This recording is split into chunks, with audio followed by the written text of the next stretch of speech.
اللہ کے نبی صلی اللہ علیہ وسلم کے اخلاق کے جن اخلاق کی وجہ سے لوگ اسلام کے قریب آتے تھے اور اسلام کو قبول کرتے تھے۔ یہ واقعہ ہے صلح حدیبیہ کا۔ مسور ابن مخرمہ اور مروان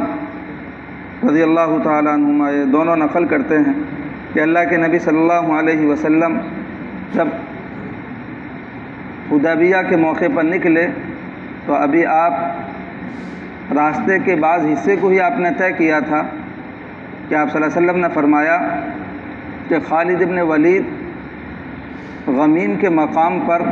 قریش کی ایک جماعت لے کر آئے ہیں، اس لیے آپ لوگ دوسرا راستہ بدل لیں، دوسرا راستہ اختیار کر لو۔ اور پھر صحابہ نے آپ صلی اللہ علیہ وسلم کے حکم کے موافق دوسرا راستہ اختیار کیا، اور حضرت خالد ابن ولید اس وقت تک اسلام میں داخل نہیں ہوئے تھے۔ ان کو معلوم نہ ہو پایا کہ صحابہ کی جماعت ان تک پہنچ گئی تھی، اور پھر خالد ابن ولید قریش کی جانب لوٹے، اور آپ صلی اللہ علیہ وسلم بھی چلتے رہے یہاں تک کہ جب مکہ کے راستے پر آپ صلی اللہ علیہ وسلم پہنچے تو آپ کی جو سواری تھی وہ بیٹھ گئی۔ تو لوگوں نے کہا کہ یہ جو قصوہ آپ صلی اللہ علیہ وسلم کی سواری کا نام تھا، اونٹنی کا، کہ یہ تو آج اپنے ارادے پر اڑ گئی ہے، یعنی چلنے کا اس کا ارادہ نہیں، حرکت نہیں کر رہی۔ تو آپ صلی اللہ علیہ وسلم نے فرمایا کہ قصوہ یہ اڑی نہیں ہے اور نہ اس کی اڑنے کی عادت ہے، بلکہ اس کو تو اس ذات نے روکا ہے جس نے ہاتھی والوں کو روک دیا تھا، یعنی اللہ رب العزت نے اسے چلنے سے روکا۔ اور پھر آپ صلی اللہ علیہ وسلم نے فرمایا اس ذات کی قسم جس کے قبضے میں میری جان ہے،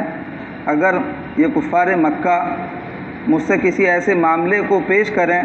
اور ایسی تجویز کو پیش کریں کہ جس میں اللہ رب العزت کی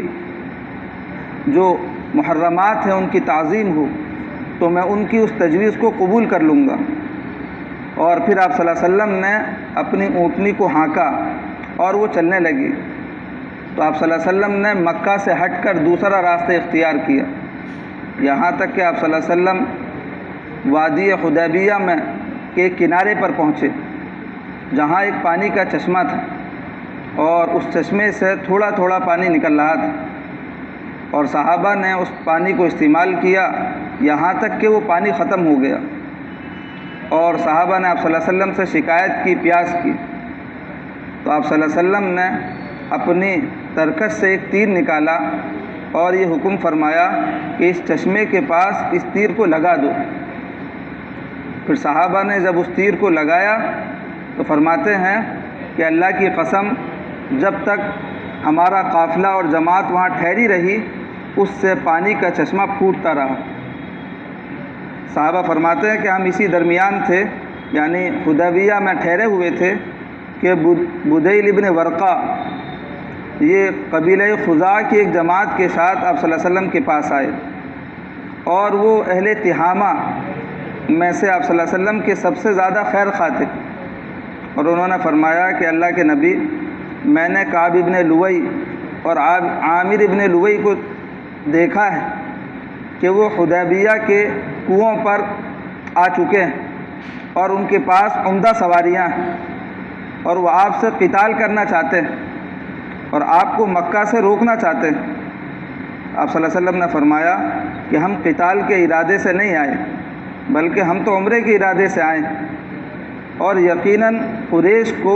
اس لڑائی جھگڑے نے بہت زیادہ نقصان پہنچایا ہے۔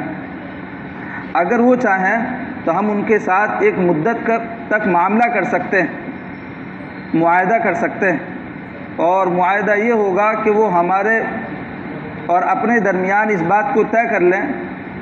کہ ہم اپنی محنت کرتے رہیں اور یہ اپنی محنت کرتے رہیں۔ اگر لوگ اسلام میں داخل ہو گئے ہماری محنت کی وجہ سے اور اسلام کے قریب آ گئے تو پھر کفار مکہ بھی اسلام میں داخل ہو جائیں،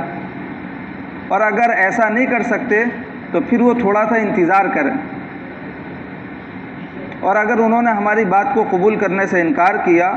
تو اس ذات کی قسم جس کے قبضے میں میری جان ہے، میں اس دین کو قائم کرنے کے لیے ان سے قتال کروں گا یہاں تک کہ میری گردن تن سے جدا ہو جائے۔ اور اللہ کا جو دین ہے وہ قائم ہو کر رہے۔ حضرت بدیل فرماتے ہیں میں نے کہا کہ میں آپ کا یہ پیغام کفار مکہ تک پہنچا دوں، تو آپ صلی اللہ علیہ وسلم نے مجھے اجازت دی اور میں کفار مکہ کے پاس آیا اور ان کو بتایا کہ میں اس شخص کے پاس سے آیا ہوں اور میں نے آپ صلی اللہ علیہ وسلم کو یہ فرماتے ہوئے سنا ہے۔ تو ان میں جو لوگ نادان تھے، کچھ بیوقوف تھے، وہ کہنے لگے کہ ہمیں ان کے بارے میں کوئی خبر دینے کی ضرورت نہیں، ہمیں جو کرنا ہوگا ہم کر لیں گے۔ لیکن جو ان میں صاحب الرائے تھے، سمجھدار لوگ تھے، وہ کہنے لگے کہ ہاں بتائیے کہ آپ صلی اللہ علیہ وسلم نے کیا فرمایا اور تم نے آپ صلی اللہ علیہ وسلم کے پاس کیا بات سنی۔ تو حضرت بدیل فرماتے ہیں میں نے پورا واقعہ ان کے سامنے بیان کیا، اور عروہ ابن مسعود رضی اللہ تعالی عنہ یہ مشرکین مکہ کے درمیان کھڑے ہوئے اور انہوں نے فرمایا کہ میں تم لوگوں کے درمیان باپ کی حیثیت رکھتا ہوں اور تم سارے کے سارے میری اولاد کی طرح ہو۔ سب نے اس بات کا اقرار کیا کہ ہاں آپ ہمارے بڑے ہیں۔ پھر حضرت عروہ ابن مسعود نے فرمایا کہ تم مجھے کسی بات میں متہم کرتے ہو، کسی بات کی تہمت لگاتے ہو کہ میں تمہارا خیر خواہ نہیں ہوں؟ تو لوگوں نے کہا ایسا نہیں، یقیناً آپ ہمارے خیر خواہ ہیں۔ پھر عروہ ابن مسعود نے فرمایا کہ دیکھو جب تمہارے اوپر حالات تھے اور مصائب تھے تو میں اہل عکاظہ کی ایک جماعت کو تمہاری مدد کے لیے میں نے آمادہ کیا تھا اور تیار کیا تھا، لیکن جب اہل عکاظہ نے انکار کیا تو میں خود اپنے اہل و عیال کو اور ان لوگوں کو جو میری ماننے والے تھے تمہاری مدد کے لیے لے کر آیا تھا۔ تو تمام لوگوں نے اقرار کیا کہ ہاں یقیناً آپ نے ہماری مدد بھی کی تھی۔ تو حضرت عروہ ابن مسعود نے فرمایا کہ یقیناً یہ جو آدمی ہے آپ صلی اللہ علیہ وسلم اور آپ کا جو پیغام ہے وہ ایک کیا ہے، رشد و ہدایت کا پیغام ہے، اس لیے میری رائے یہ ہے کہ تم ان کی بات کو قبول کر لو اور مجھے اجازت دو کہ میں آپ صلی اللہ علیہ وسلم سے ملاقات کر کے آؤں اور پھر آپ کو ان کا پیغام صحیح پہنچاؤں۔ تو لوگوں نے کہا کہ ہاں آپ سمجھدار ہیں اور ہم میں بڑے ہیں، آپ صلی اللہ علیہ وسلم کے پاس جائیے اور بات کر کے آئیے۔ تو فرماتے ہیں حضرت عروہ ابن مسعود کہ میں آپ صلی اللہ علیہ وسلم کے پاس آیا اور آپ سے بات کی، تو آپ صلی اللہ علیہ وسلم نے مجھے وہی جواب دیا جو حضرت بدیل کو دیا تھا۔ تو حضرت عروہ رضی اللہ تعالیٰ عنہ نے فرمایا کہ آپ صلی اللہ علیہ وسلم کیا آپ یہ محسوس کرتے ہیں اور آپ کے خیال میں یہ بات ہے کہ آپ اپنی قوم کو جڑ سے اکھاڑ پھینکیں گے؟ اگر ایسا ہے تو ہم نے تو اب تک عرب میں کسی ایسے شخص کو نہیں سنا کہ جس نے پورے عرب کو اکھاڑ پھینکا ہو اور ختم کر دیا ہو، اور اگر دوسری بات ہے کہ آپ غالب آ جائیں گے تو میں تو آپ کے ساتھ ایسی جماعت نہیں دیکھتا کہ جو آپ کے ساتھ لڑائی کے موقع پر جمی رہے، بلکہ میں تو ایسے نوجوانوں کو دیکھتا ہوں کہ جو جب لڑائی ہوگی تو یہ سارے کے سارے بھاگ جائیں گے اور آپ کو تنہا چھوڑ دیں گے۔ حضرت ابوبکر رضی اللہ تعالیٰ عنہ قریب میں بیٹھے تھے، آپ صلی اللہ علیہ وسلم تو اس بات کو برداشت نہیں کر پائے اور حضرت ابوبکر رضی اللہ تعالیٰ عنہ نے ان کو سخت کلمات کہے اور فرمایا کہ ہم صلی اللہ علیہ وسلم کو چھوڑ دیں گے اور بھاگ جائیں گے، ایسا ہرگز نہیں ہو سکتا۔ تو حضرت عروہ ابن مسعود نے کہا کہ یہ کون ہے؟ تو لوگوں نے بتایا ابو بکر رضی اللہ تعالیٰ عنہ۔ تو حضرت عروہ ابن مسعود نے کہا کہ اس ذات کی قسم جس کے قبضے میں میری جان ہے، اگر تمہارا ایک احسان نہ ہوتا جو تم نے زمانے جاہلیت میں مجھ پر کیا تھا اور ابھی تک میں نے اس کا بدلہ تم کو عطا نہیں کیا تھا، تو میں تمہیں اس بات کا جواب دیتا جو سخت کلمات تم نے مجھ سے کہے۔ اور پھر حضرت عروہ ابن مسعود آپ صلی اللہ علیہ وسلم سے بات کرنے لگے، اور وہ جب بھی آپ صلی اللہ علیہ وسلم سے مخاطب ہوتے اور بات کرتے تو اپنے ہاتھ کو آپ کی داڑھی کی جانب بڑھاتے تھے۔ یہ عرب کا رواج تھا محبت کے لیے، اور اسی طرح خوشامد کے لیے ہاتھ کو داڑھی کے اندر ڈالتے تھے۔ اور آپ صلی اللہ علیہ وسلم کے پاس صحابہ کی جماعت تھی، اس میں مغیرہ ابن شعبہ رضی اللہ تعالیٰ عنہ بھی موجود تھے اور ان کے پاس تلوار بھی تھی۔ حضرت مغیرہ ابن شعبہ رضی اللہ تعالیٰ عنہ نے جب دیکھا کہ عروہ بار بار آپ صلی اللہ علیہ وسلم کی جانب ہاتھ کو بڑھاتے ہیں تو انہوں نے اپنی تلوار کے کنارے سے عروہ کے ہاتھ پر مارا اور کہا کہ آپ صلی اللہ علیہ وسلم کی داڑھی سے اپنے ہاتھ کو دور کرو اور دور رکھو۔ تو عروہ ابن مسعود نے اپنے چہرے کو اٹھایا اور یہ پوچھا کہ یہ کون ہے؟ لوگوں نے بتایا کہ مغیرہ ابن شعبہ۔ تو کہنے لگے غدار، میں تمہاری غداری کو اب تک بھگت رہا ہوں۔ زمانہ جاہلیت میں حضرت مغیرہ ابن شعبہ رضی اللہ تعالیٰ عنہ ایک جماعت کے ساتھ، زمانہ جاہلیت کے اندر ایک جماعت کے ساتھ تھے اور وہاں انہوں نے قتال کیا تھا اور لوگوں کا مال بھی کیا ہے لوٹ لیا تھا، اور پھر وہ آئے اور اسلام میں داخل ہو گئے۔ تو آپ صلی اللہ علیہ وسلم نے فرمایا کہ تمہارا اسلام تو قبول ہے، لیکن جو تم نے مال لوٹا ہے وہ لوگوں کو تمہیں واپس کرنا ہوگا۔ تو یہ واقعہ عروہ یاد دلا رہے تھے، عروہ ابن مسعود حضرت مغیرہ رضی اللہ تعالیٰ عنہ۔ پھر عروہ ابن مسعود رضی اللہ تعالیٰ عنہ فرماتے ہیں کہ میں آپ صلی اللہ علیہ وسلم کے صحابہ کو اپنی آنکھوں کے کنارے سے دیکھتا تھا، اور میں قسم کھا کے کہتا ہوں کہ آپ صلی اللہ علیہ وسلم جب بھی تھوکتے تھے تو وہ آپ کے اصحاب میں سے کسی کے ہاتھ پر پڑتا تھا اور وہ اپنے چہرے پر اور اپنے جسم پر اس کو مل لیتا تھا، اور جب جب آپ صلی اللہ علیہ وسلم کسی کام کا حکم فرماتے تو وہ سارے کے سارے ایک دوسرے سے سبقت کرتے تھے،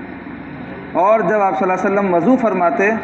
تو آپ صلی اللہ علیہ وسلم کے وضو کے پانی کو لینے کے لیے اور اس کو حاصل کرنے کے لیے ایک دوسرے پر ٹوٹ پڑتے تھے، اور جب آپ صلی اللہ علیہ وسلم بات کرتے تھے تو وہ سارے کے سارے خاموش ہو جاتے تھے، اور ان میں سے کوئی ایسا نہیں تھا جو آپ صلی اللہ علیہ وسلم کو نگاہ بھر کے دیکھتا ہو، بلکہ ادب اور تعظیم کی وجہ سے وہ آپ صلی اللہ علیہ وسلم کی مجلس میں اپنی نگاہوں کو جھکائے رہتے تھے۔ تو عروہ ابن مسعود یہ تمام ماجرا اور واقعہ دیکھ کر مشرکین مکہ کے پاس واپس آئے اور فرمایا مشرکین مکہ سے، اللہ کی قسم میں بڑے بڑے بادشاہوں کے پاس گیا ہوں قاصد بن کر، قیصر و کسریٰ اور نجاشی کے پاس تک گیا ہوں، لیکن میں نے کسی بادشاہ کو ایسا نہیں دیکھا کہ اس کے ساتھی اس کی اتنی تعظیم کرتے ہوں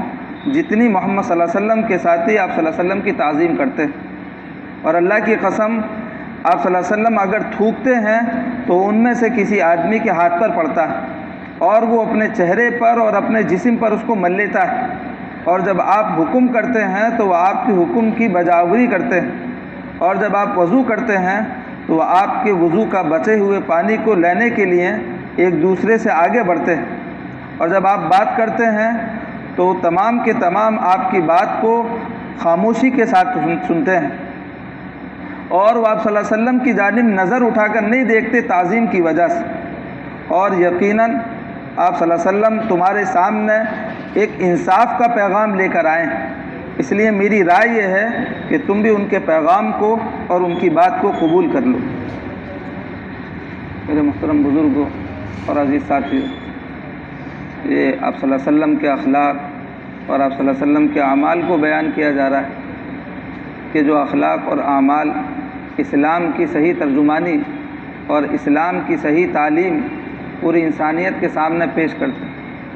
اور اسی کی وجہ سے لوگ اسلام میں داخل ہوتے تھے۔ ہماری دعوت کی محنت اور دعوت کی چلت پھرت اسی لیے ہے کہ ہماری زندگی کے اندر بھی وہ اخلاق آ جائیں کہ جن اخلاق کی وجہ سے لوگ دین اسلام کی صحیح حقانیت کو پہچان لیں، صحیح تعارف لوگوں کے درمیان دین اسلام کا پیدا ہو جائے اور معلوم ہو جائے۔ اس لیے یہ دعوت کی محنت ہے، اسی کے لیے رات کا قیام ہے، اس لیے یہاں جو ہمارے امور دعوت کے اعتبار سے اس رات میں ہوتے ہیں ان میں اہتمام سے شریک ہوں، اور اسی کے ساتھ ساتھ رات کے آخری شب میں اٹھ کر اللہ سے دعا کریں کہ اللہ رب العزت ہمیں بھی وہ اخلاق عطا فرما کہ جن اخلاق کی وجہ سے لوگ اسلام کے قریب آئیں اور اسلام میں داخل ہو جائیں۔ اللہ رب العزت دین کی صحیح سمجھ عطا فرما۔